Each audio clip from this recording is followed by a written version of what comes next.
Welcome back to our live session. We are in the part 2 of our live tour and discussion with the Library of Africa and the African Diaspora. I almost said Library. I know, me too. I often So, always say. So this is Writers Project of Ghana, a literary organization based in Ghana. We work with writers and we work in the literary scene. We have a lot of programs, and well, due to the pandemic, we have resorted to bringing most of our programs and starting new programs online. And this is a special tour and discussion with Sylvia Arthur. Sylvia Arthur is the founder and director of LOATAD. I almost said Nigeria again. So if you missed the live tour, you can find it on our feed.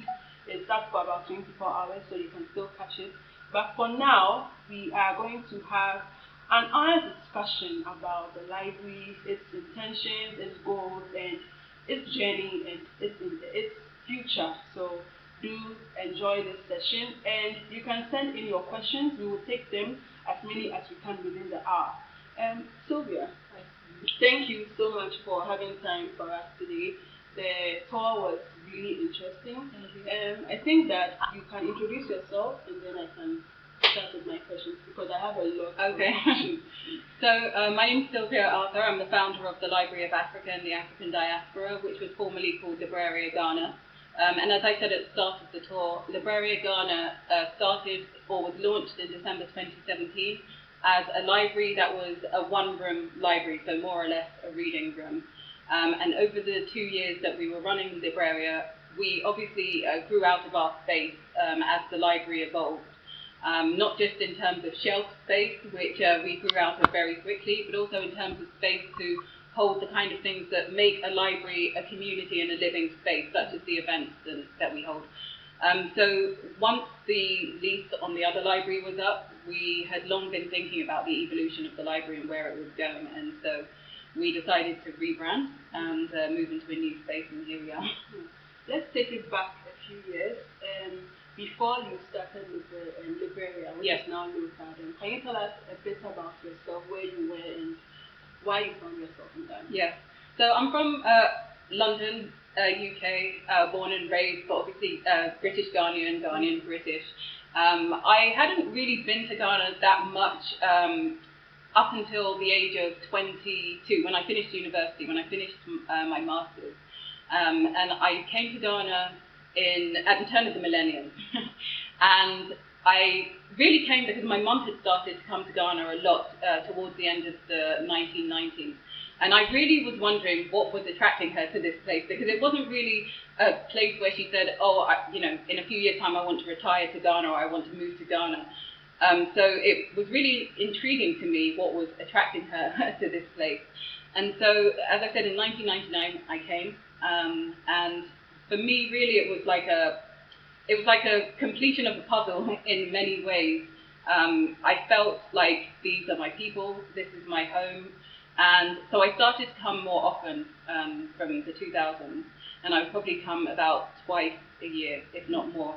And my mum moved here actually from London in 2001, and so I had reason to come. And yeah, it was ever since then that my relationship, I guess, with the country deepened and became something. And yeah, ever since then, here I am. That doesn't quite cover how I got here in 2017, I know. But how I got here in 2017 is I actually haven't lived in the UK probably for about 10 years. So I got a job in Brussels. I work in corporate communications as my day job. And so I worked with the European Commission in Brussels in 2010. I left London. And when I moved to Brussels, really, I was in a city that I didn't really know. I didn't know many people. And I've always been a reader. And so being in a city that I didn't know, I turned to books. And I would read tons and tons of books. And I would buy lots and lots of books. The thing about Brussels is it's a very transient city. You have people from all over the European Union who come there to work for short-term contracts and then they leave.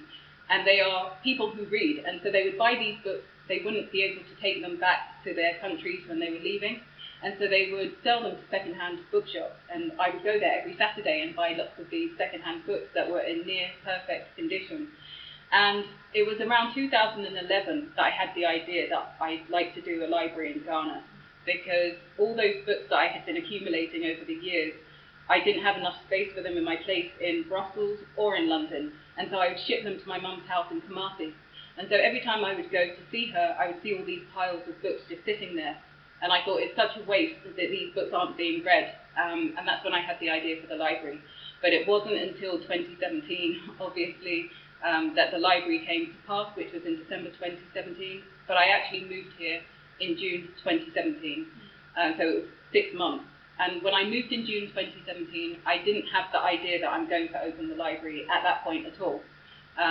It was just after the Brexit referendum in the UK. Things were changing.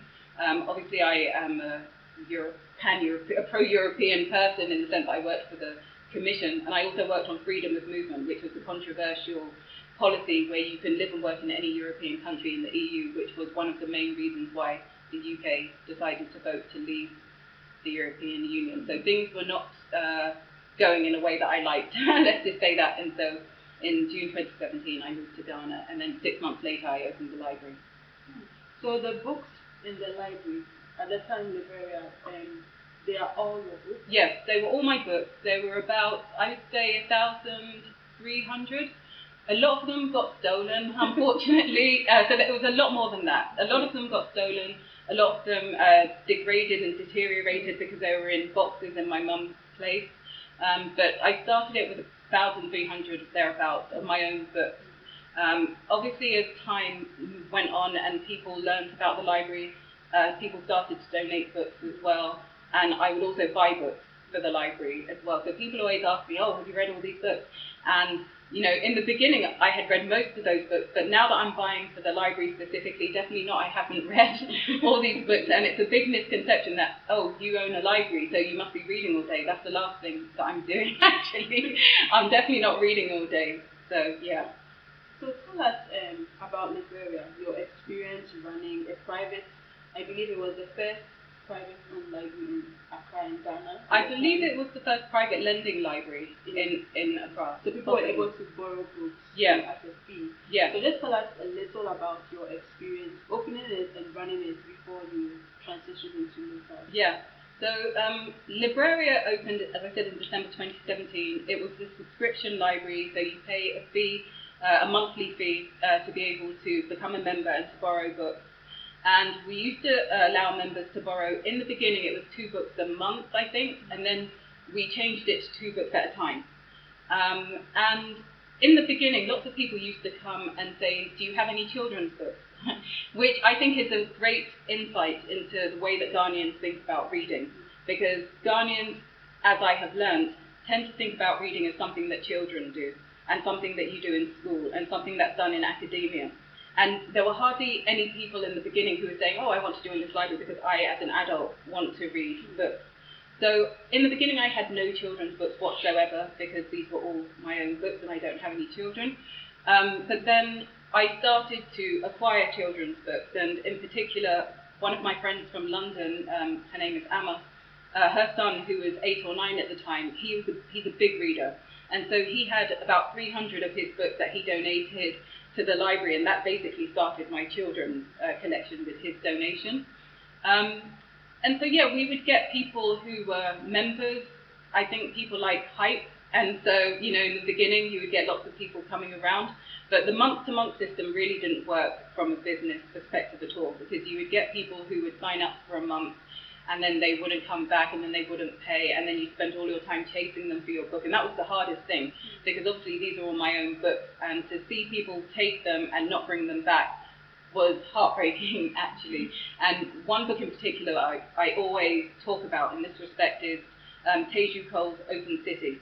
And Teju Cole's Open City is a novel that is partly set in Brussels.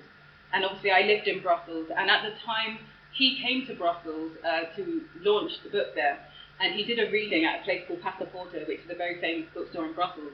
And at the time, I was in a meeting actually in Copenhagen, in Denmark, and I flew back to come to this Teju Cole event. And he signed my book, and I said to him, you know, I've come all the way from Copenhagen to be here. And he signed it, you know, thank you for coming from Copenhagen, blah, blah, blah, Teju Cole. And so it meant something to me, and somebody borrowed it and never brought it back. And, you know, you would call them, you would email them, you wouldn't get any response whatsoever. So that was definitely a learning point for me. I never lend signed books. That's one thing. I never lend signed books anymore. But also just that the month-to-month system doesn't work. And, you know, you have to really know your patrons and the people who are members, which I did get to know lots and lots of people who've become friends now for the last 3 years. Okay, so you've mentioned a few challenges that you faced, that some books never returning, Yeah. and after the hype, it was a bit slower, Yeah. probably the monthly subscription. But aside that, I mean, there's this very popular notion about Ghanaians not loving to read, and you did mention that a lot of people came in to ask for children's Yeah. books. How are you able to, you know, get people interested in coming to the library, spending time there, and maybe borrowing a book? Yeah, you know, I think the events help a lot. And so, you know, one thing that we have definitely done is, and I think it's different from other libraries in Ghana, is that we are a living community space.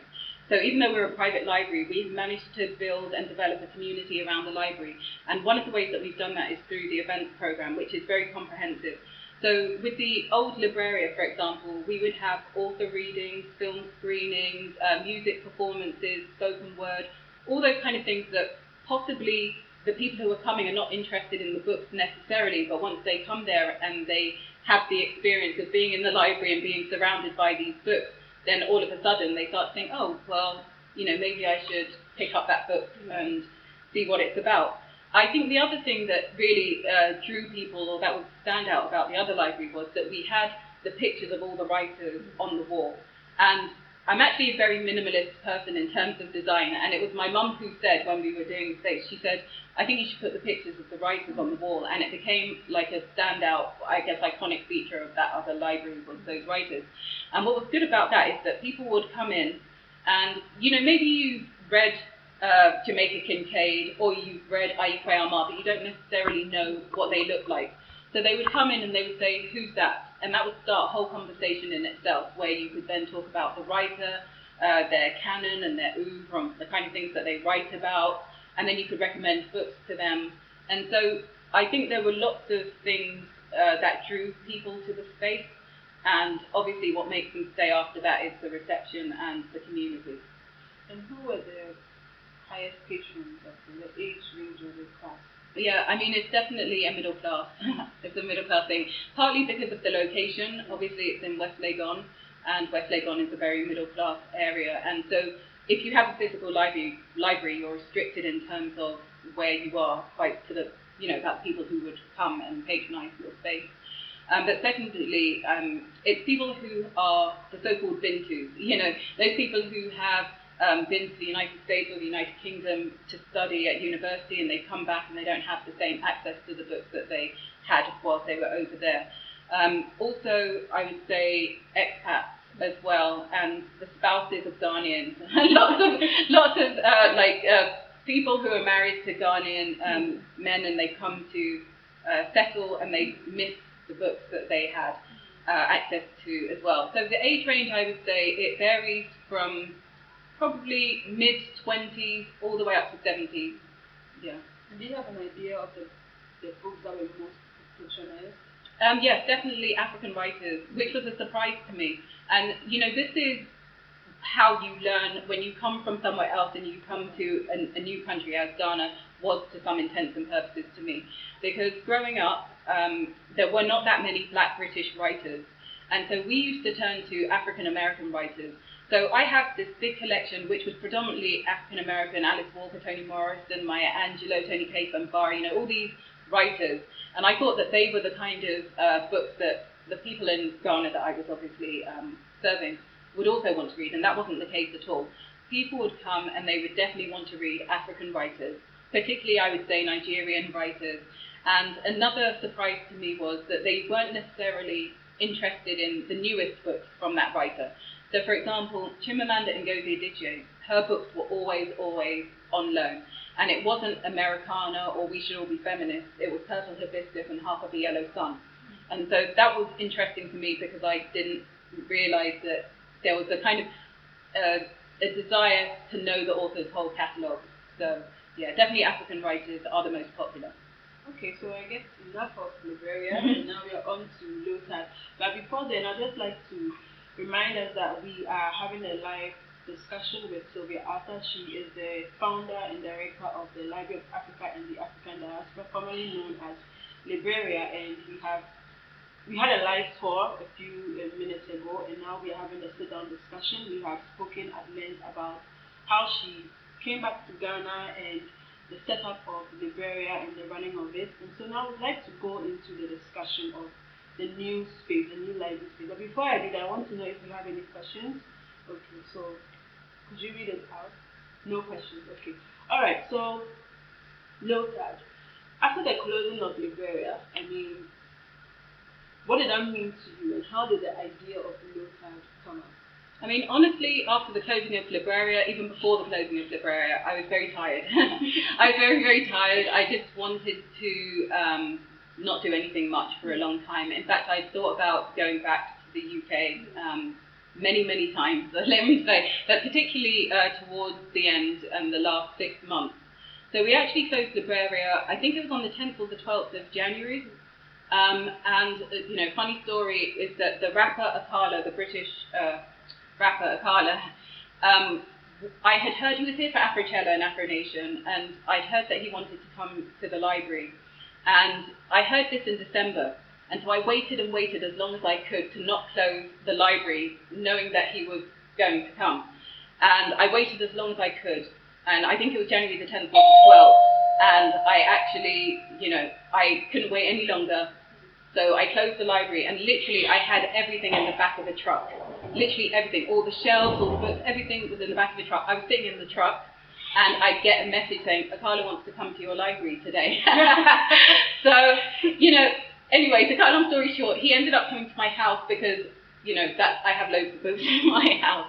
But it was within, you know, how can I say? You know, my idea was I wanted to leave Accra, for sure. I wanted to have a new library and a new library space, but I didn't want it to be in Accra. Ideally, I wanted to move to Aburi. I wanted to definitely move to a place where you're surrounded by beautiful landscape and you're in a kind of environment that's conducive to reading and writing and thinking and talking and things like that. So Accra was never in my mind. I looked in Aburi for many, many months and I couldn't find anywhere. The other place I thought of was Cape Coast, and I looked in Cape Coast for a long time, and in January I went to Cape Coast and I was so depressed. Honestly, I was really depressed because I couldn't find anywhere. And I said to myself, the only place where this will work will be in Accra. And it was within a space of about 12 days that I found this place. So we've actually been here since January 2020. Obviously coronavirus. So we didn't open until obviously now, but we've still been serving our old members all through the lockdown, where I've been delivering books to our old members. They've been coming here by appointment only to take their books since March. So I can't remember what your question was, but the idea. When did the idea? Oh, so, okay, yes. Yeah. So the idea came about. I mean, probably 6 months after Liberia opened. Actually, I mean, it's been bubbling ever since then. Because as I said, we quickly grew out of that space, and our purpose changed. Actually, with Liberia, I became very confined by having a physical library, and as soon as you go outside of Accra, and I say this all the time, you know, the official literacy rate in Ghana is allegedly 75%. As soon as you go outside of Accra, you realize that that is definitely not the case. In fact, probably the illiteracy rate outside of Accra is 75%. And so we did a program in August 2018, which was called Market Akinkan, Market Reading. And we went to Dome Market and we met with the market queen and her executive team. Every market has a market queen, which I didn't realize. And we met with her and we said, we'd like to bring our library to you and do a program with the children of the market women. And they took a bit of convincing, you know, a lot of convincing actually, because they were very skeptical. And once we did that program, we actually did it at Achimota Mall. So we bussed the children from the market to the mall because there wasn't any space in the market. And once we did that program, something within me changed, let's say, where I realized that being sat in a library in a middle class area was not what I wanted to do. And actually the outreach work is much more where what we do is needed, and it's much more what I enjoy doing. So after the market at King Kine, we then were introduced to a woman called Auntie Grace, who founded a school in Ashaiman, which it's a school, but not as we like me coming from London would know it. It's the structure of the school. And I was actually introduced to her by a young lady called Rosemary Metal Anku. And she took me there, and I met Auntie Grace, and everything that she was telling me about, how she started this school was so inspiring to me. That, I mean, she'd literally done it by herself. There were hardly any books, let alone storybooks, in this school of about 500 children. They had, I think, 15 Kindles. And so I asked her, do you have a room that could be used as a library? And she said yes. And it was a small room, and there were no windows, no doors, no anything. And so I asked her how much it would cost to get windows and get doors and to paint it and get shelves. And actually it wasn't that much. So I said, okay, go ahead and do it. And so she did it. And luckily, obviously, we already had the books. So that was actually our first other library, our first little libraria, as we called it.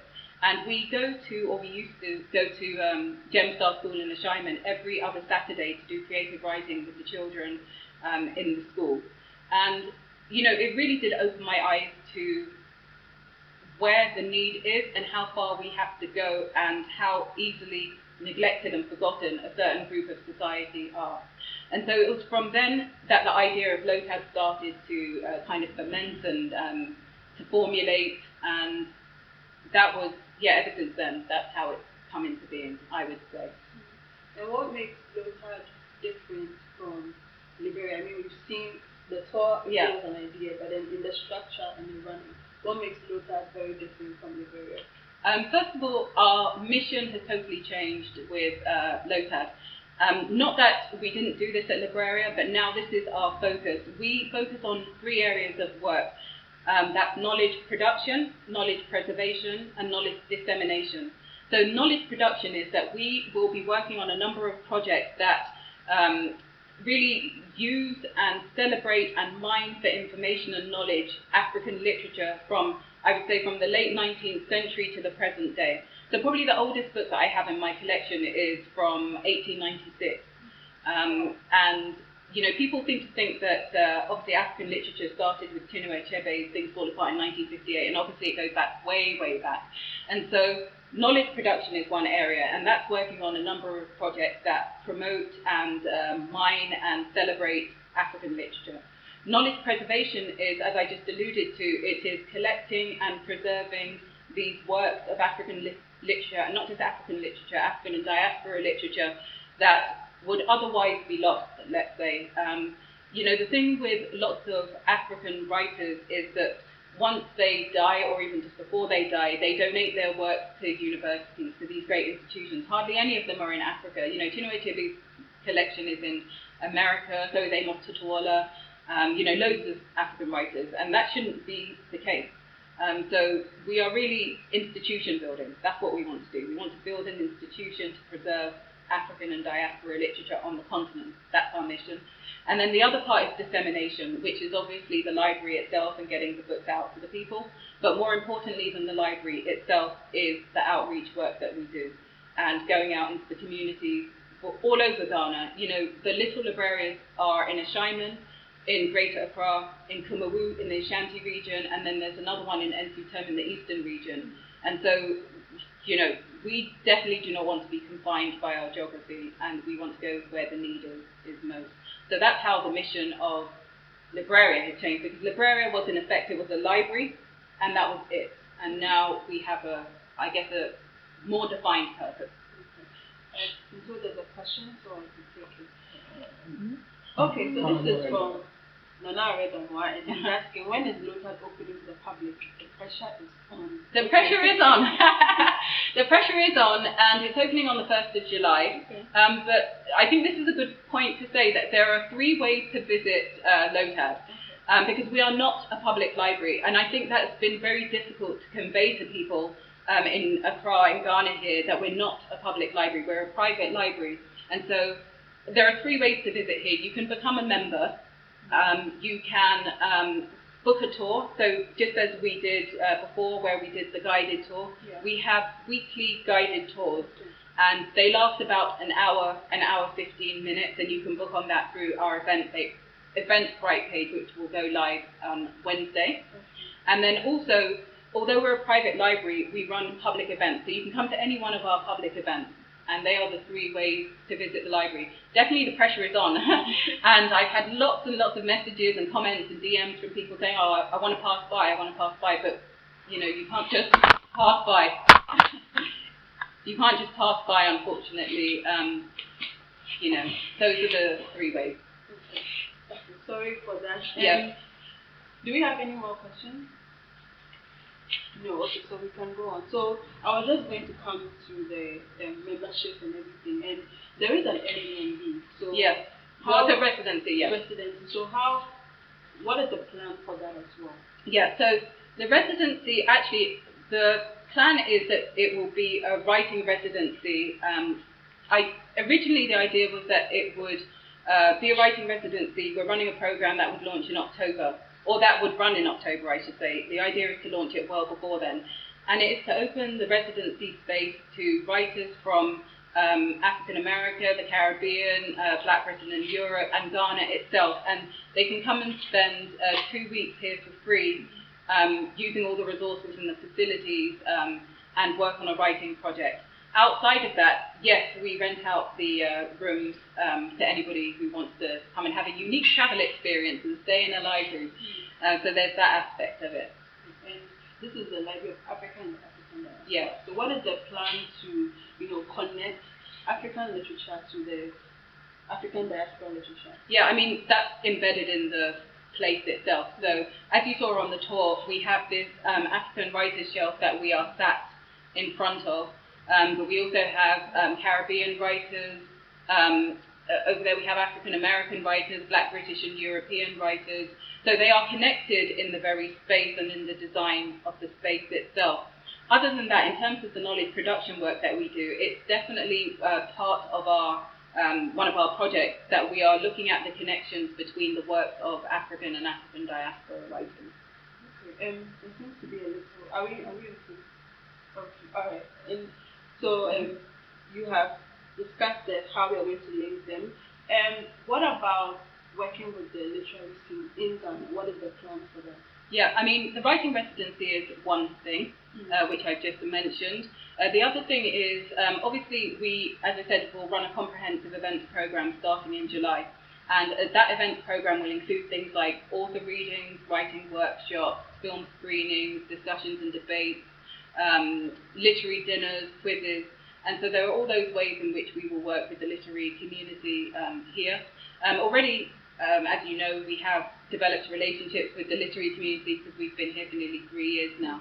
And I definitely want to say a big thank you to everybody, including yourself, and all the other writers, and they know who they are, for supporting us throughout these 3 years, for sure.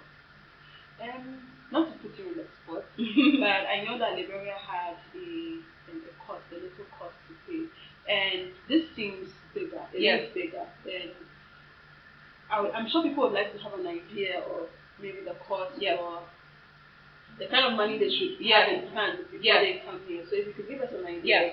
So we charge 100 cedis a month to become a member of this library, but payable in advance. So 1 year in advance or 6 months in advance. So twice a year is our accounting, I guess you would say.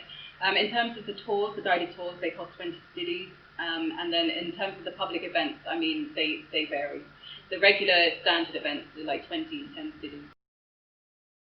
The Library of Africa and the African Diaspora, LOATAD for short, which is on Instagram, so you can search them after the live session. We've been talking about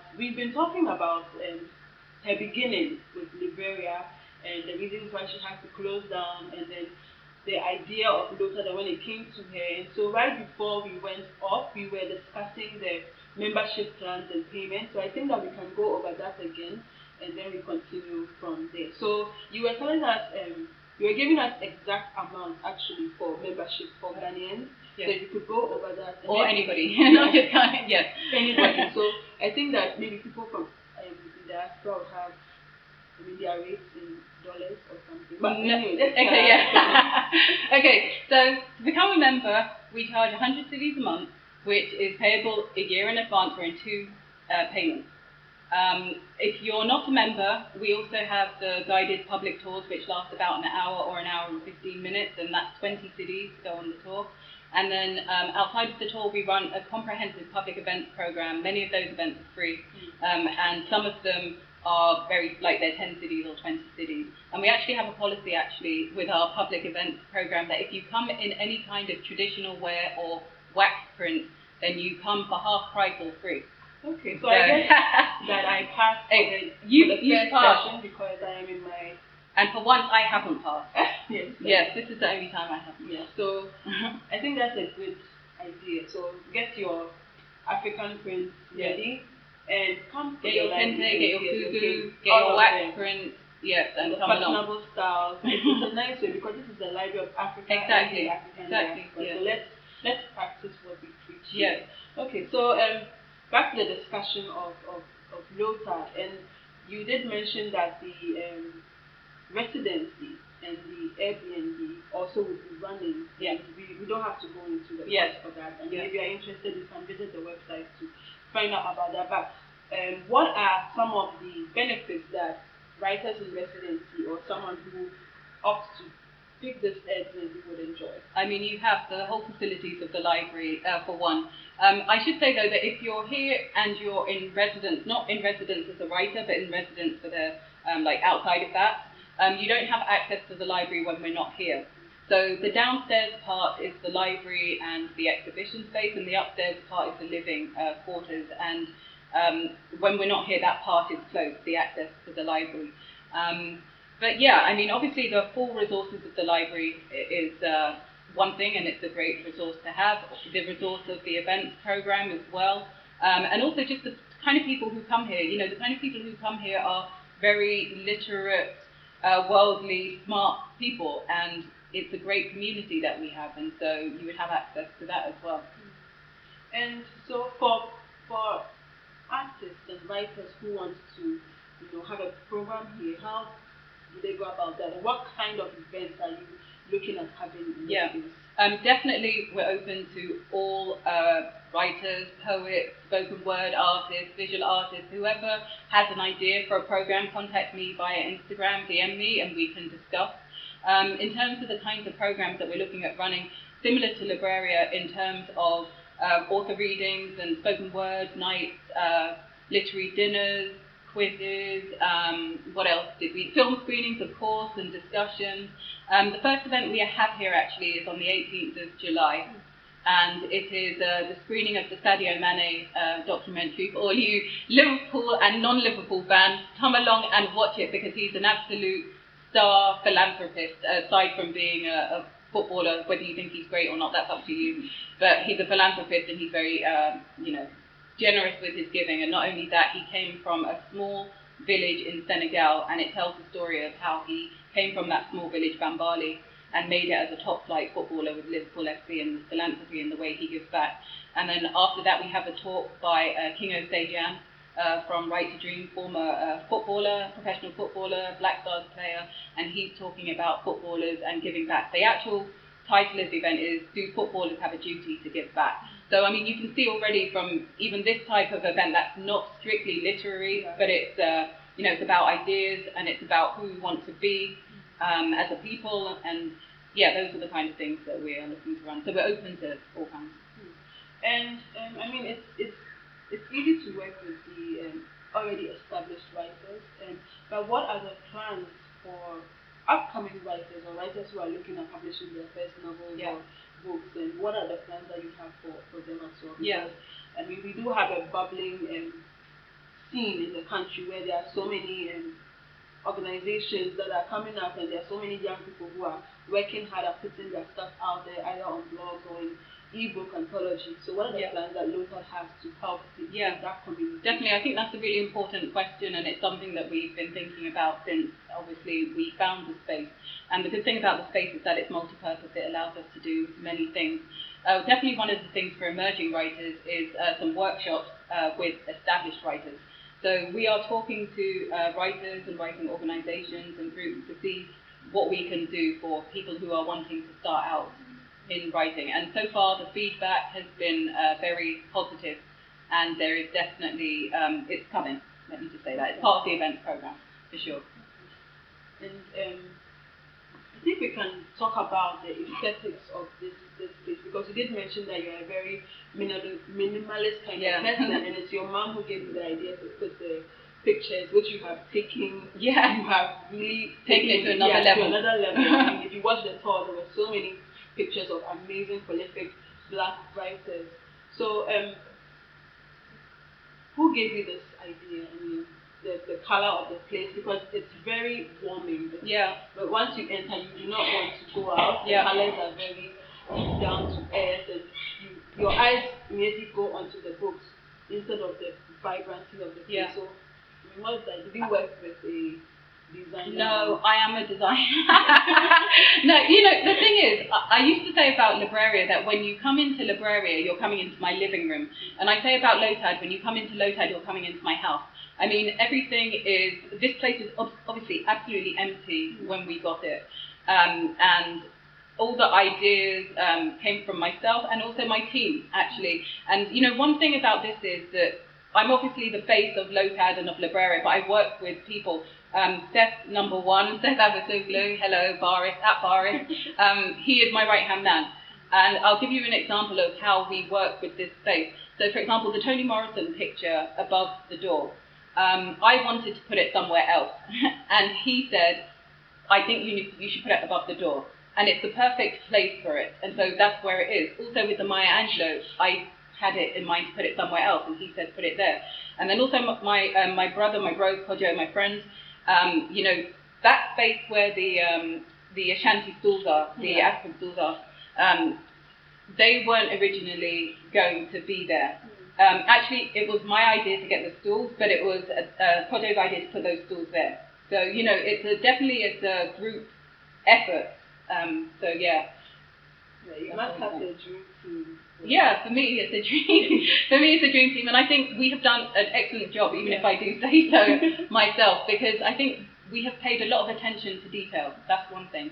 And also, when you walk into this space, you're in no doubt that this is an African library, and it's also a world-class library as well. But it's an African library, and one of the things that, you know, I've been very conscious of is we didn't want to do like a stereotype African library, if you see what I mean. I'm not going to elaborate, but we just didn't want to do that. We wanted to make it so that it looks sophisticated, and it's the sophisticated African library. There's no doubt when you walk in here that this is Africa, and it's the diaspora as well.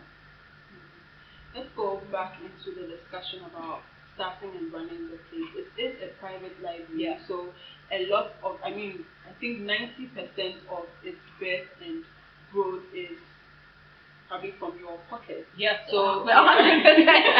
So I mean, you do have a source of income, which you would put a little into the library. And what are the challenges that you have faced setting up a private library in Ghana, and personally, I mean, having to structure your expenses and saying that this amount has to go into the library? Yeah, but you know, that's why I'm very, you know, focused and strict that this is a library that you pay to come to now. Whereas, you know, with Libraria, it wasn't necessarily so. I mean, I have invested a lot of money in this place, which I think you can tell. And it has to be able to sustain itself at least, and that's why we charge a membership fee, and that's why we do the tours, and that's why we do all the other programs that we do. Obviously, I'm lucky in that I work, you know, I have a job that is able to pay for this. But, you know, we have big plans, as I said. We are trying to build not just a library, but an institution. And so it gets to a point where you will need outside assistance. And definitely we will be appealing to our followers for that kind of assistance. So we have big plans. You know, I think you can appreciate how much we value African literature and diaspora literature from this place. And if you value it as much as we do, then join us and put your money where your mouth is. And also I mean, coming into Ghana as someone who has lived majority of her life in the diaspora and being new in the scene, what were the challenges that you faced in trying to pave your way into the literary scene and getting to know people that you could work with and all of that? I mean, I think the literary scene here is very small, and so it's quite easy to know and meet the key players. I think the main challenge and difficulty has been, and I kind of alluded to this in a post that I did on Instagram on Wednesday, which marked the 3-year anniversary of my moving to Ghana, is that people seem to think that because you've come from abroad, you think that you are better or different, and who are you to come to Ghana and do this space, and we've been here all along. And I've never tried to be or say that we are the first or only people doing this whatsoever. We came to meet a scene, and we came to become part of that scene. We didn't start a scene. And I think that's the biggest challenge. It's just that people think that because you come from abroad, you have pretensions and ideas of grandeur, and that's definitely not the case. Okay, and I mean, you started with Liberia, now you are LOATAD. What is the future looking like? The future is definitely, there is a plan 3, there is a phase 3. I can't really say too much about what it is, but as I've said throughout, we are building an institution, and that is the future. We want to build something that will withstand, whether I'm here or not, whether Seth is here or not, whether, anybody who started this is here or not. And we want to make connections with international organizations and organizations based in Ghana and individuals. And the plan is to really build something that is, Ghana, obviously, let me say this, Ghana in the diaspora has a great reputation. Lots of diasporans feel like Ghana is their home, or it's somewhere that they aspire to come to. And I think a country like Ghana deserves an institution like this. A country like Ghana deserves to celebrate its writers and African writers from the diaspora, because if you go far, well, it's not even that far back, but you go back to W.E.B. Du Bois, Maya Angelou, Malcolm X, all these people who came to Ghana in the 50s and the 60s and looked to Ghana as a beacon of independence and a home.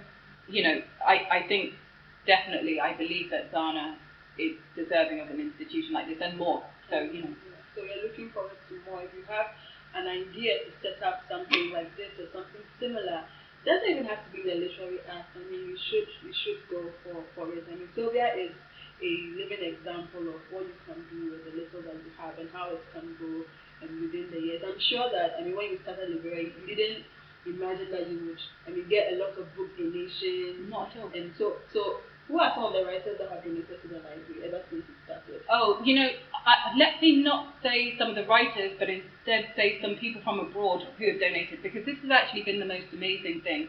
That, about a year and a half or 2 years ago, Libreria got a lot of publicity online. And through that publicity, I had people who, I don't know these people from anywhere, I've never met them in my life before, but they were just moved by the story of the library and having a library dedicated to African and diaspora writers. And so in particular, let me mention 2 people. There was a man from America who is a big fan of Kwame Nkrumah. He's a writer, and he co-authored the biography of Sam Cooke, the African-American singer. Unfortunately, died at the age of 33 in the 1960s. Most famous for "You Send Me" and other great tunes. Anyway, he read about the library and the fact that it's in Ghana, and we were doing this space, and he sent me all the way from America a signed book, the biography of Sam Cooke, and he sent that to me, and I think that's such a beautiful thing to do. And then there was, as we went into the special collections room, there's Wheeler Steptoe, who is the daughter of John Steptoe, who is was an African-American children's illustrator, and she'd read about us online as well. And one of her friends was coming to Ghana, and she gave him a ton of signed original artwork, posters and books for the library. So, it's those kind of things. And also, let me just mention this other person who is a woman from Germany who, I think she'd done some, like a gap year in Ghana, or she did some work in Ghana, and she read about the library, and her heart is in Ghana. And she donated €300, just like that. So, the generosity of people has been absolutely amazing. Not to mention, obviously, Ghanaian writers Nana Redamwa, Bisia Japong, I'm trying to think of Niai Kwe Park, they've all donated books and things like that. So, I thank everybody. The donations have been great, and the support just from individuals and strangers I've never met has been absolutely amazing. So as we are drawing to the end of this interesting discussion, and if you're just joining us, we are live with Sylvia Arthur. She is the founder of the Library of Africa and the African Diaspora. It opened recently. It is the phase 2 of what used to be known as Liberia. And we are Writers Project of Ghana, another organization that has been running for, I think, close to 10 years now. We have a lot of programs, and so we decided to do this to get people to know more about Sylvia Arthur and the Library of Africa and the African Diaspora. I think that LOATAD is such a simple way to say it, and it's not so heavy on the mouth. Before we round up, I'd just like to get your idea. What do you think of the Ghanaian literary space at the moment? What do you envision it to be in the next few years? I mean, I think the Ghanaian literary space is thriving. Obviously, you have Writers Project Ghana and all the events that you do. There's Nana Aradamwa actively in the readathon that they do. There are loads of young writers who are up and coming and are trying and working at their game. And we used to have actually at Libreria a writing group, and honestly, fantastic writers would come to that. So I think the literary scene here is small, but it's thriving, definitely. And I will speak also to the diaspora, the Ghanaian diaspora literary scene, and obviously, we have people like Ya Jesse, whose new book is coming out later this year, Michael Donfor, Derek Owusu in the UK, so many Ghanaian diaspora writers as well. So, yeah, it can only get better. And from the top of your mind, who are the kinds of, if you can just mention 3 writers that you would love to see pass through the Library of African living writers. Yes, living writers. Oh, wow. Living writers. Okay, so let me say Marlon James for one, and if somebody's watching, please make it happen. So let me say Marlon James, obviously the Jamaican writer, Man Booker winner for A Brief History of 7 Killings, The Good Night Women, Red Letter Black Wolf. I can never get the title of that right, but Marlon James. Who else? Because all the people I'm thinking of are dead. Because I love Binyavanga, and obviously rest in peace, he's no longer here. I know you also love Kojoleng. Yes, obviously Kojoleng, James Baldwin as well. So I'm trying to think of living writers. All you living writers, please come along. Anyway. We had YSU Moore here, obviously. She's got a new book that's just come out, so if you're coming back this way, please stop by. Who else? Do you know what? I really can't think off the top of my head. Let me say Stormzy. Because he's there, and also why not, and he's a different kind of writer, obviously. But yeah, I would love Jamaica Kincaid, actually, in all seriousness. Jamaica Kincaid, the Antiguan American writer who I love, who wrote A Small Place, which is one of my favourite books. She's older now, but I would love for Jamaica Kincaid to come in. And Chimamanda, obviously. And I mean, back to your personal life, for someone who has a full-time job and runs this library, what do you do for fun? What do you like doing for fun? I listen to loads of music. I listen to music all day, every day. This is not a quiet library. We have music playing all day. I listen to a lot of I go to a lot of live music concerts, as you know. And so, yeah, that's my thing, I guess, music and just talking to people. I'm actually quite a shy, introverted person, but I like one-on-one conversations. I don't do groups. So, what are you reading at the moment? I'm reading a book called Shadow Archives by a guy called Jean-Christophe, now I can't remember, Cloutier, I think is his surname, Jean-Christophe Cloutier. And it's non-fiction. I'm a big non-fiction reader. Fiction is generally not my type of thing. But it's basically about the lost archives of African American writers, and how, he has a quote in this book that really speaks to what we are trying to do at LOATAD.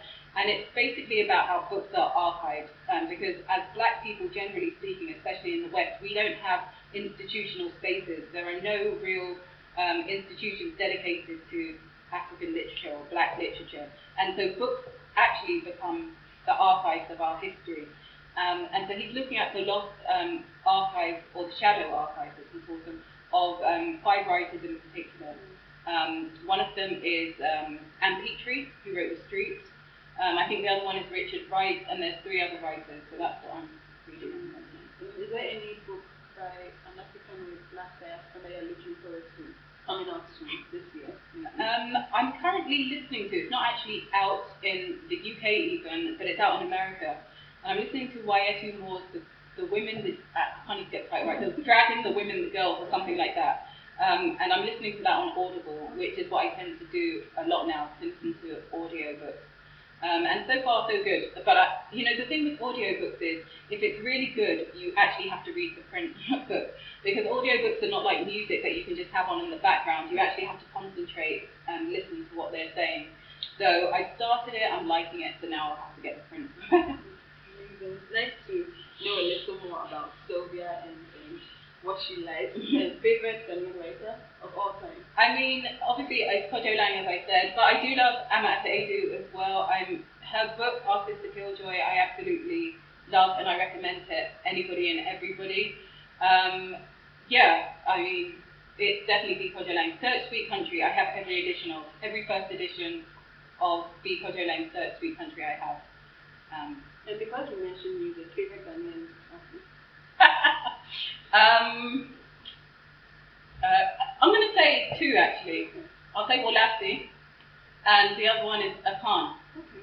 And actually, not that they're watching, but if they were watching, and I would love for them to come and do a talk at this library, so let's make it happen. I would love for them to come and do a talk about, you know, if books are a way to preserve a language and a culture, I like the idea of music as a way to preserve the language and the culture as well. And they are both people who sing or rap in their local languages, and they talk about things that are of you know, interest to their people. And yeah, I think that would be a great discussion. And Ayat as well, Irani Ayat. So. Okay, Sylvia, thank you so much for your time. It's been a lovely discussion, and I have enjoyed myself having the tour again, and sitting down with you too. I've learned a lot about you that I didn't even know. So I hope you have also enjoyed it at the comfort of your homes. And you mentioned that the library opens officially on the 1st of July, and there's a program on the 18th. If you could just run us through that quickly. So we officially open on the 1st of July, but as I said, there are 3 ways to come here. One is to become a member. The other is to book a tour, and I think our first tour is either on the 2nd of July or the first Saturday in July, but we'll be launching the Eventbrite page for booking for that on Wednesday.